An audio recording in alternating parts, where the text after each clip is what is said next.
یہ ہسپتال میں آپ دیکھ لیں اللہ تعالیٰ کی ایک نعمت کوئی آگے پیچھے ہوتی ہے اور بیچارے بیڈ پر لیٹے ہوتے ہیں بیچارے اللہ تعالیٰ آگے آتے، ایک نعمت اللہ تعالیٰ کی آگے پیچھے ہوتی ہے اللہ تعالیٰ اپنی بارگاہ میں قبول فرمائے۔ اللہ تعالیٰ اپنی بارگاہ میں بعض دفعہ لاکھوں روپے علاج میں لگ جاتے ہیں لیکن پھر بھی شفا اللہ تعالیٰ کے ہاتھ میں ہے۔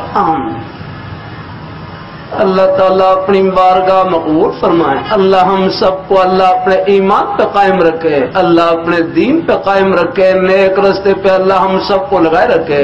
ہم اپنی حیثیت کو پہچانے، ہم کہاں پر ہے اور کہاں پہنچنا ہے۔ اللہ ہماری حیثیت حدیث میں بیان کی گئی، کن فی الدنیا کأنک غریب او عابر سبیل، یاد رکھنا، کن فی الدنیا کأنک غریب او عابر سبیل، یاد کہ آپ دنیا میں اس طرح رہیں جس طرح کہ ایک مسافر رہتا ہے یا راستے کو عبور کرنے والا رہا ہوں۔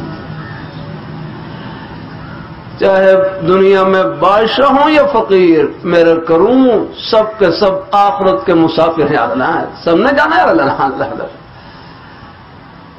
اللہ تعالیٰ اپنی مہربانی فرمائے، اللہ اپنی بارگاہ مقبول فرمائے۔ آج میں پڑھ رہا ارے ڈاکٹر عبدالحافظ رحمۃ اللہ علیہ فرمانے لگے، فرمایا زاویہ نگاہ بدلنے کی ضرورت ہے، فرمایا اپنے نگاہ کے زاویے کو بدلنے کی، فرمایا تھوڑی سی اپنی نگاہ کو بدلنے سے ہمارا ہر کام آخرت کا بن جاتا ہے۔ الحمدللہ، جیسے میرے حضرت فرمانے لگے کہ